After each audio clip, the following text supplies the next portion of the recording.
Today I'm going to be replacing cruise control switch from steering wheel.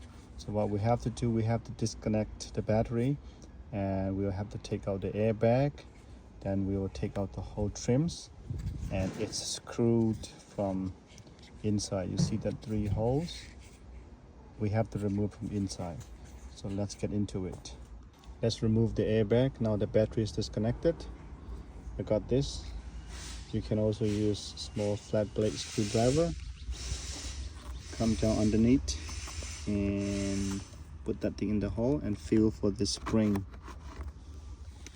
You want to push at the same time and pull on this side of the airbag.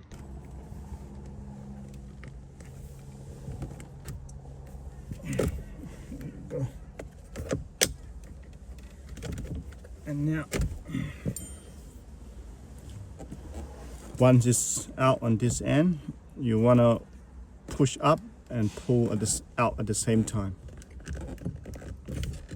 So, yep, there you go.